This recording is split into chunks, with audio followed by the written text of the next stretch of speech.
all in the matchless name of our Lord and Savior Jesus Christ. ఈ దినము ప్రత్యేకమైనటువంటి దినము.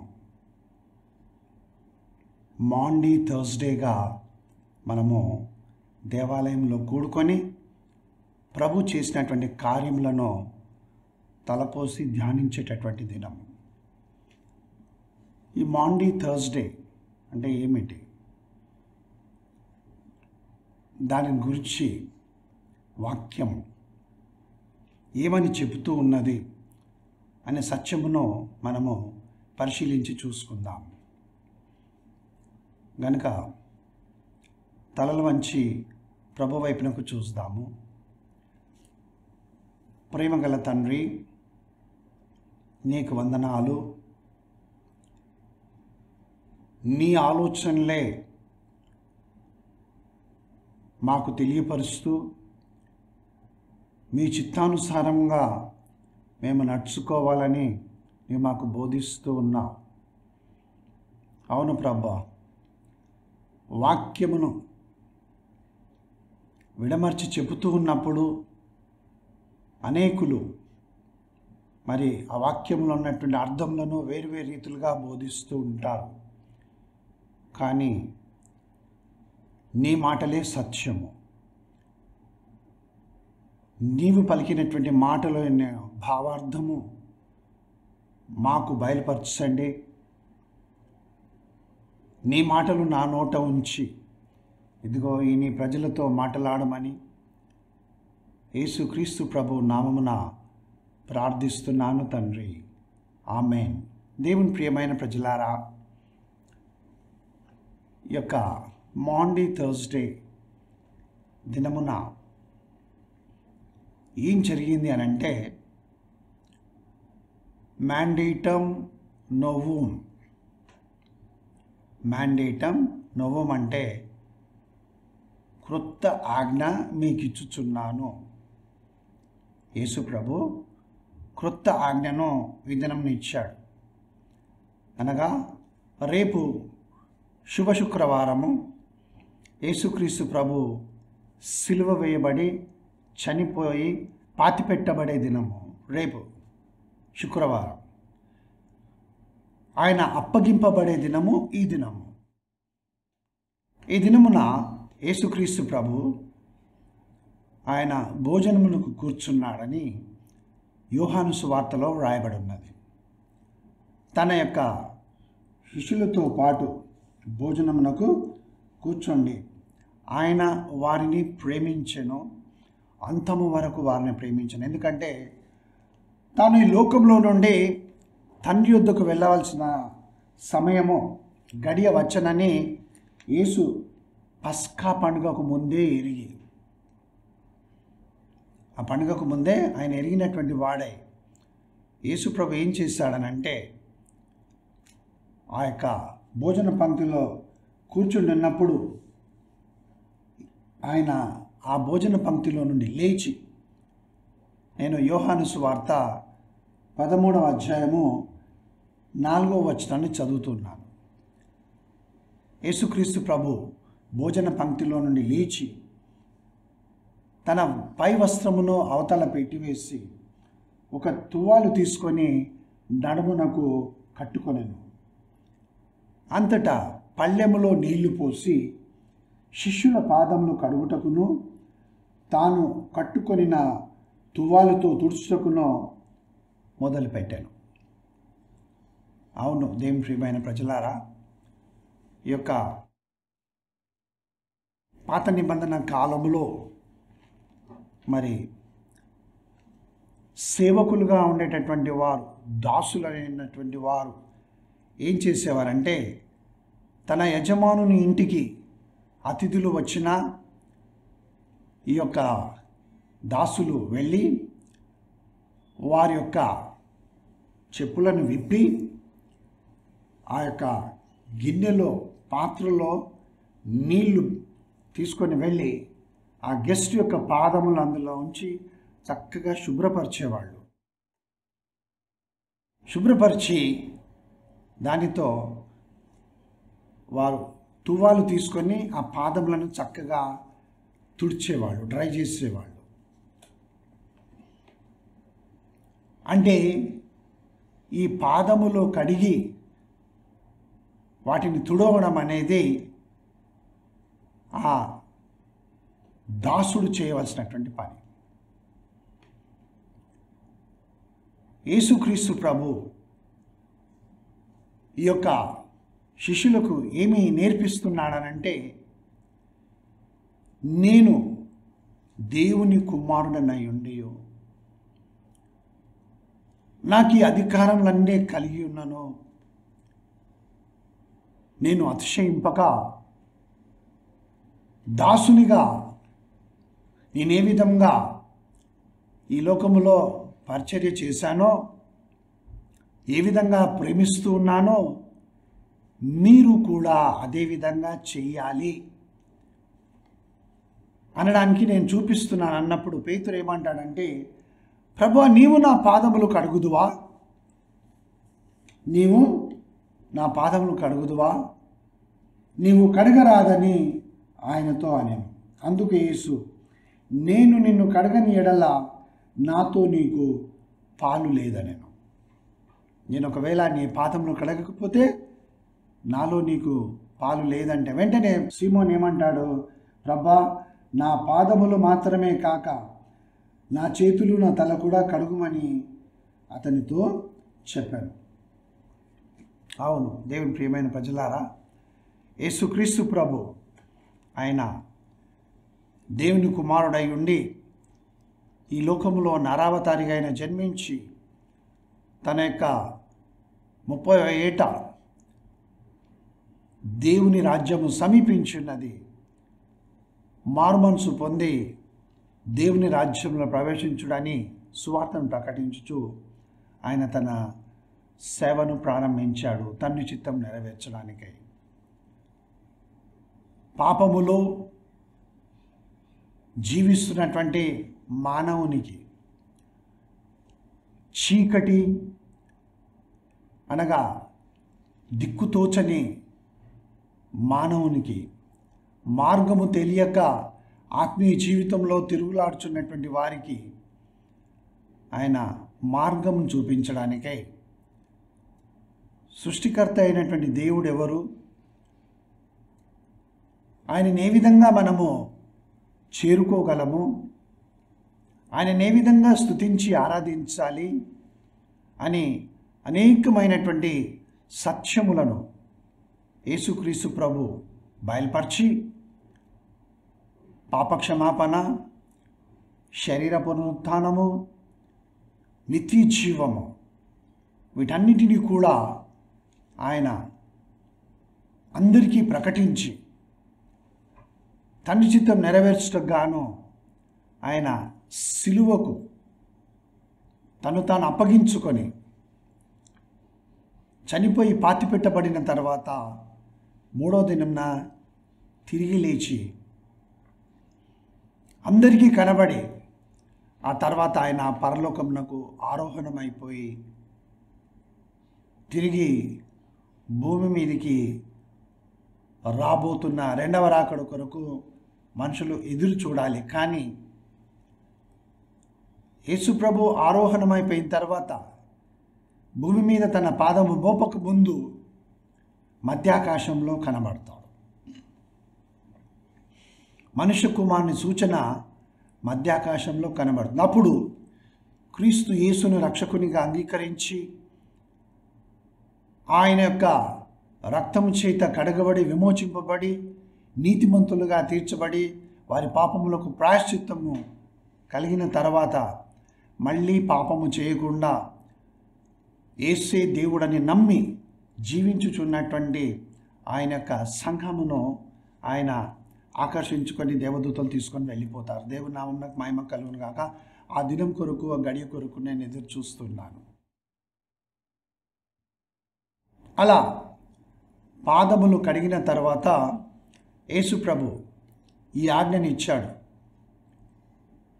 యోహాను సువార్త 13వ అధ్యాయం 34వ వచనంలో, మీరు ఒకరినొకరు ప్రేమింపవలనని మీకు క్రొత్త ఆజ్ఞ ఇచ్చుచున్నాను.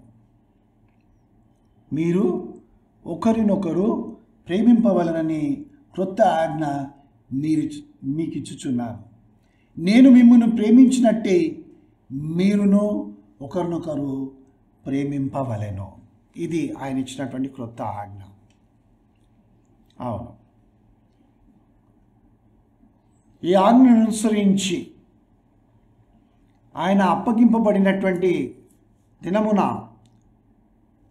భోజన పంక్తిలో కూర్చున్నప్పుడు ఏం చేశాడో కూడా మనము చూద్దాము. ఆయన ఏం చేశాడో మనం చూద్దాం. ఇక్కడ మత్తయి రాసినటువంటి సువార్తలో మనం గమనించండి, అంటే మత్తయి, మార్కు, లూకా 3 సువార్తలలో కూడా రాయబడి ఉన్నది. అయితే మత్తయి రాసిన సువార్త 26వ అధ్యాయము 26వ వచనం నుండి 30వ వచనం వరకు మనం చూసినట్లయితే యేసుక్రీస్తు ప్రభు ఆ భోజనం చేస్తున్నప్పుడు ఆయన ఒక రొట్టెని పట్టుకొని స్తోత్రం చేసి దాన్ని ఆశీర్వదించిన తర్వాత విరిచి తన శిష్యులకి ఇచ్చి ఏమన్నాడంటే, మీరు తీసుకొని తినుడి, ఇది నా శరీరం అని చెప్పాను. అనగా శరీరంలో గుర్తుగా ఈ రొట్టెను మీరు తినండి. ఆ ప్రకారమే భోజనమైన పిమ్మట ఆయన ఒక గిన్నెను పట్టుకొని దాంతో ఏం చేశాడంటే కృతజ్ఞతాస్తుతులు చెల్లించి వారికి ఇచ్చి, దీనిలోనిది మీరందరూ త్రాగుడి, ఇది నా రక్తం, అనగా పాపక్షమాపణ నిమిత్తము అనేకుల కొరకు చిందింపబడుచున్న నిబంధన రక్తము అని వారికి రొట్టెను ఆ యొక్క ద్రాక్షారసమును వారికి ఇచ్చాడు. ద్రాక్షారసం అంటే మత్తును కలిగించేటటువంటిది కాదు, ఫ్రెష్ జ్యూస్ అన్నమాట. రొట్టె అంటే వేఫర్ లాగా ఉంటుంది. చాలా సంఘంల లోపల, ఫెలోషిప్స్ లోపల ఇంట్లోనే తయారు చేసినటువంటి రొట్టెని తీసుకొని వస్తారు సంఘానికి, విశ్వాసులు పంచుకోవడానికి. అనేకులు బ్రెడ్ తీసుకొని వస్తారు. ఈ విధంగా రొట్టె ఆయన శరీరంలో గుర్తుగా మనము తింటాం. అయితే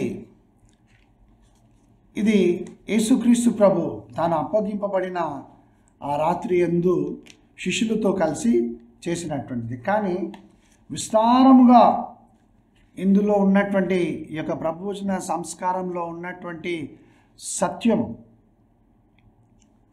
ప్రభువచన సంస్కారంలో ఉన్నటువంటి సత్యము మనకు అపోస్తలుడైన పౌలు తెలియచేస్తున్నాడు.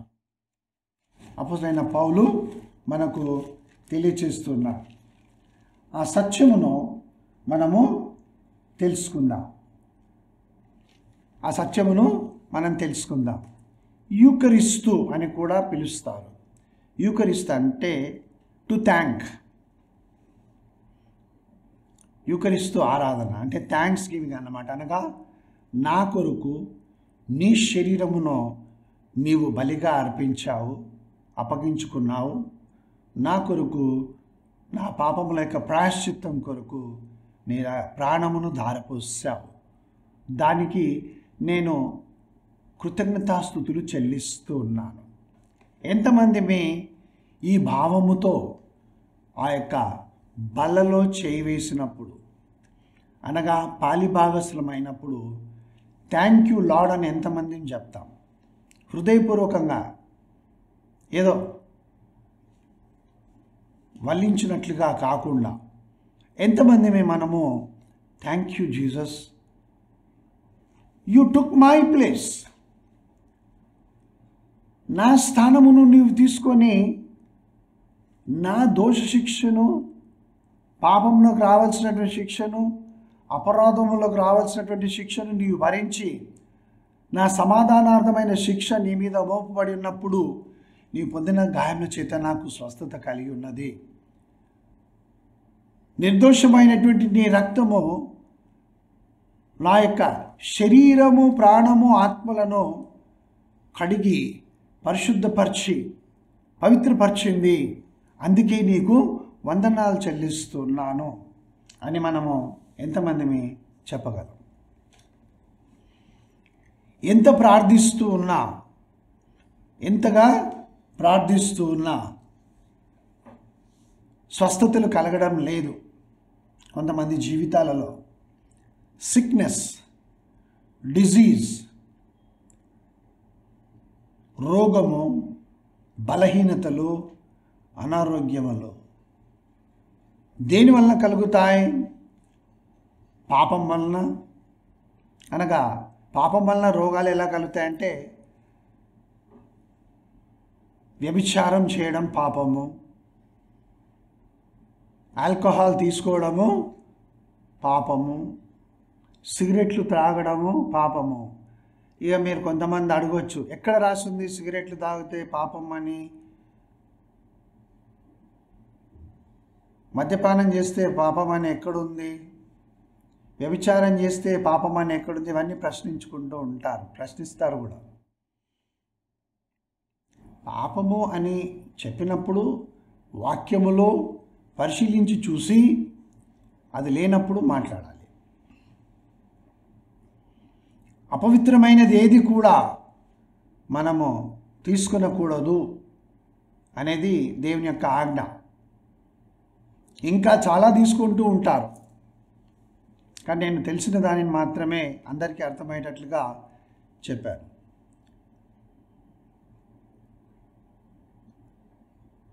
వయసు మీరినప్పుడు ముసలితనంలో వచ్చేటటువంటి బలహీనతలు, రోగాలు ఉంటాయి.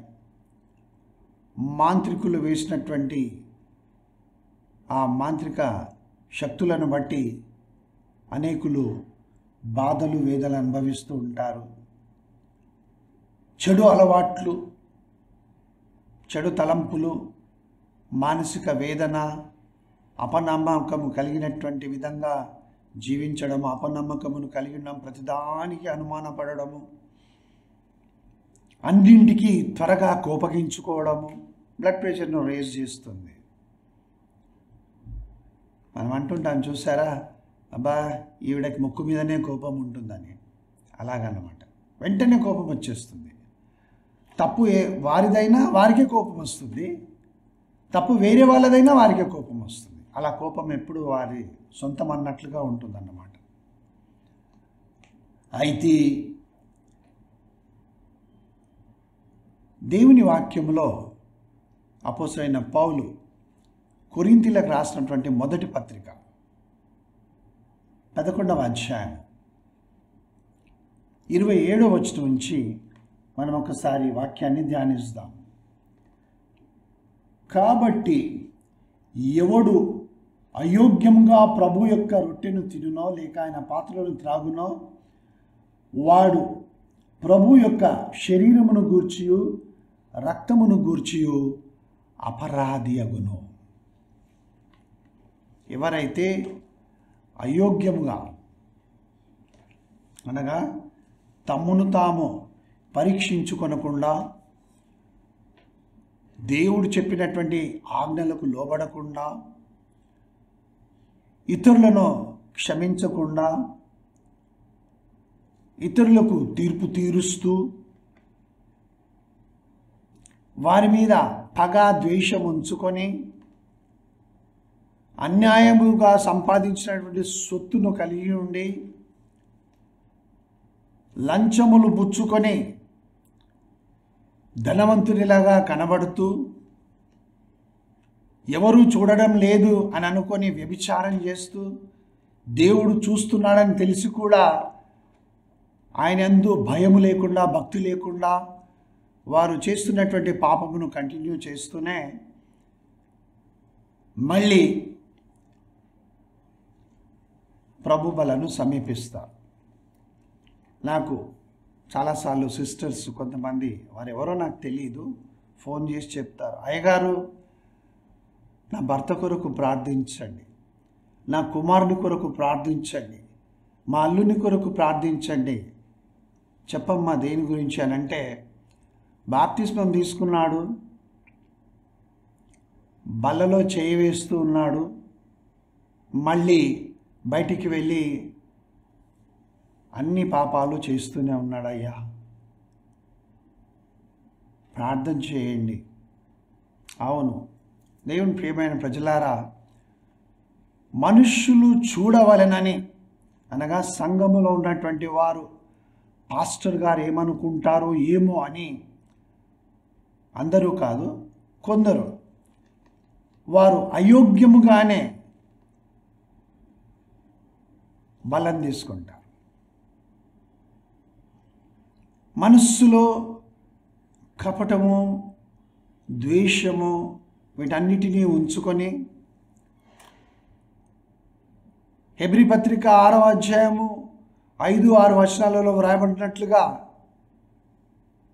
వారు దేవుని కుమారుని ఎరిగి కూడా, దేవుని వాక్యమును తెలుసుకొని కూడా వారు దేవునికి విరోధంగా వారు పాపం చేస్తూ ఆయనను మరలా బాహాటంగా సిలువ వేస్తూ ఉన్నారని వాక్యం వ్రాయబడి ఉన్నది. అంటే రోమా సైనికుల మీద ఏడుస్తారు. ఎలా కొట్టాడు ప్రభువా, ఎలా నిన్ను గాయపరిచాడు ప్రభువా రోమా సైనికులు అని ప్రార్థనలో గట్టిగా రేపు ఏడుస్తాం. రోమా సైనికులే వేయలే సిలువ. ప్రతిదినము దేవుని ఎరిగి ఉండి కూడా, ఆయన వాక్యము తెలిసిండి కూడా, దేవుని యొక్క ఆజ్ఞలు విని వాటి ప్రకారము చేస్తానని ఒప్పందం చేసుకున్న వారు ఆ ఆజ్ఞలను వాటన్నిటిని పక్కన పెట్టి మళ్ళీ వారు పాత జీవితంలో వారు జీవిస్తూనే ఉన్నారు. పైకి మాత్రము బల్ల దగ్గరకు వచ్చేస్తారు. మరలా సిల్వ వేస్తూ ఉన్నారు. గుడ్ ఫ్రైడే రోజు ఒకటే రోజు కాదు, ఎప్పుడు విశ్వాసి దేవునికి విరోధంగా పాపం చేస్తాడో అప్పుడే మరలా సిల్వ వేసినట్లే. ఇలా పాపమునకు పాపము సమకూర్చుకొని ఉంటే మరి ఒక సంవత్సరము ఈ దినమును దేవుడు మనకిచ్చాడు. నా కుమారుడా, నా కుమార్తె, నా వైపునకు తిరుగు. నీ ఆత్మ నరకంలో నశించుటకు నేను నా కుమారుని పంపించలే. నీ ఆత్మ రక్షింపబడడానికి, నశించిన దానిని వెతికి రక్షించడానికి పరలోకము నుండి నా కుమారుని నీ కొరకే నేను పంపించాను. ఆయన ప్రకటించిన సువార్తను నమ్ము, ఆయన యందు విశ్వాసం ఉంచు అని దేవుడు ఇంకా సమయం ఇస్తున్నాడు. ఈ సంవత్సరం కూడా సమయం ఇస్తున్నాడు. లూకా సువార్త 13వ అధ్యాయంలో మనం చదువుతాం కదా, తోట యజమాని వచ్చేసి తోటమాలిని చూసి, లూకా సువార్త 13వ అధ్యాయంలో, ఇదిగో ఈ చెట్టు ఫలించడం లేదు, దీనిని నరికివేయి, 3 సంవత్సరాల నుంచి నేను వస్తూ ఉన్నా, ఈ చెట్టు ఫలించడం లేదన్నప్పుడు ఆ తోటమాలి ఏమన్నాడు? అయ్యా, కనికరపడు, జాలిపడు, ఈ ఒక్క సంవత్సరము అవకాశం ఇవ్వు, నేను దాని చుట్టూ తవ్వి ఎరువు వేసి దానిని ఫలించినట్లుగా నేను ఈ ఒక్క సంవత్సరం నాకు అవకాశం ఇవ్వు. అలా సంవత్సరం ఇవ్వు అని ఆ యొక్క యేసు ప్రభు అక్కడ దేవుని దగ్గర విజ్ఞాపన చేస్తూనే ఉంటాడు, నీ కొరకు నా కొరకు. హెబ్రీ పత్రిక 7వ అధ్యాయం 25వ వచనంలో వ్రాయబడినట్లుగా ఇక్కడ మానవుడు ప్రతి సంవత్సరము నేను పాపిని, దోషిని, నేను ఆ పక్షిని, ఈ జంతువుని అని చెప్పుకుంటూనే మళ్ళీ బయటికి వెళ్ళడం ఎందుకు? హృదయంలోనే ఎంతో కోపము, ద్వేషం పెట్టుకొని వాళ్ళని సమీపించి వస్తున్నారు. అందుకే కొరింథీలకు రాసిన మొదటి పత్రిక 11వ అధ్యాయము 27వ వచనము, ఎవడు అయోగ్యముగా ప్రభు యొక్క రొట్టెను తినునో లేక ఆయన పాత్రను త్రాగునో వాడు ప్రభు యొక్క శరీరమును గూర్చి రక్తమును గూర్చి అపరాధి అగును. కాబట్టి ప్రతి మనుష్యుడు తన్ను తాను పరీక్షించుకొనవలెను. నిన్ను నీవే ప్రశ్నించుకోవాలి, నన్ను నేనే ప్రశ్నించుకోవాలి. నేను చాలా జాగ్రత్తగా ప్రభు బలను సమీపిస్తా. ఎవరినైనా నేను క్షమించలేదా? ఎవరినైనా నేను తీర్పు తీర్చుచున్నానా? ఎవరినైనా చిన్నచూపు చూస్తున్నానా? నా దేవుని నా హృదయంలో ఎక్కడైనా నేను దూషించానా? ఎవరినైనా నేను ద్వేషిస్తున్నానా? అన్యాయం ఇంకా చేస్తూ ఉన్నానా? ఇంకా ఎక్కడైనా నాలో పాపం ఉన్నదా? నీకు అయోగ్యమైన వాటిని నాలో నుంచి తీసివేయి ప్రభా, నీకు ఇష్టం లేనటువంటి వాటిని నాలో నుంచి తీసివేయి ప్రభా అని ప్రార్థించుకొని క్షమించుమని అడిగిన తర్వాతనే నేను ముందుకు వెళ్తాను బలలో చేయి వేయడానికి. ఎందుకో తెలుసా?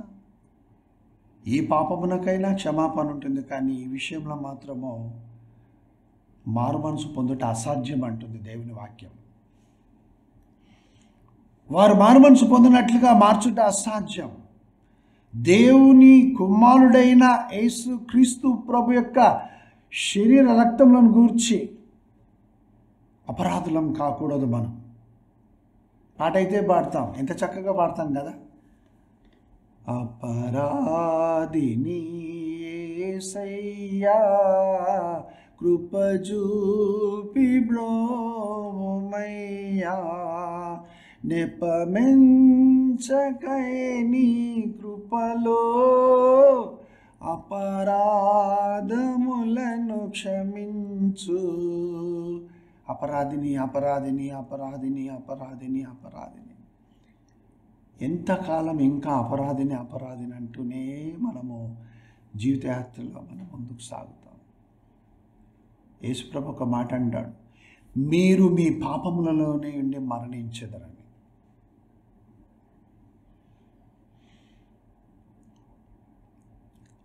చూడండి, ఇప్పుడు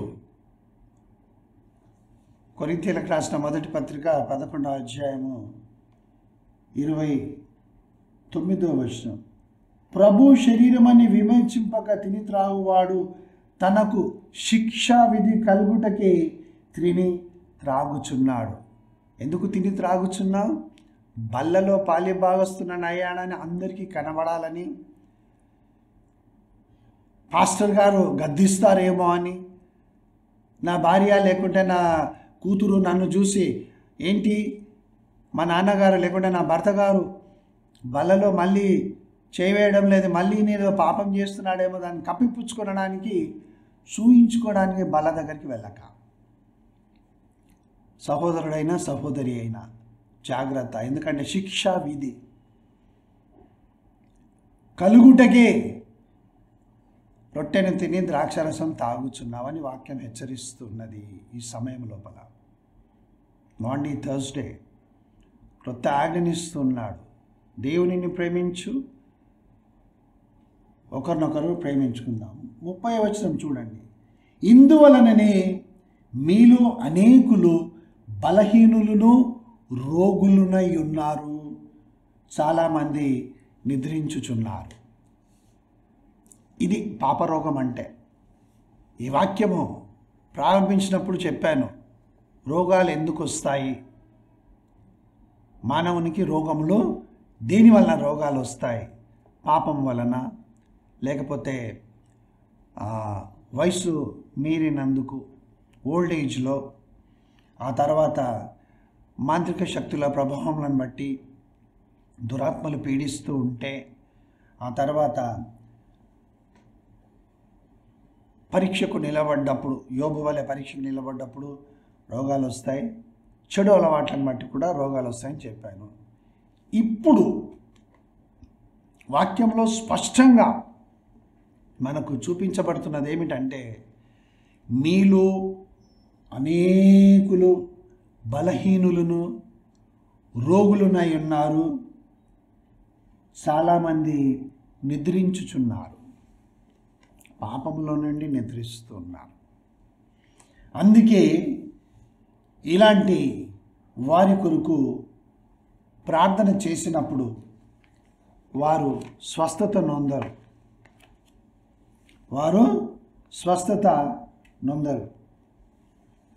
అందుగురించే మనము దోషములను కప్పుకొనక పాపములను ఒప్పుకొని మన యొక్క అతిక్రమములను మనం ఒప్పుకొని విడిచిపెట్టాలి.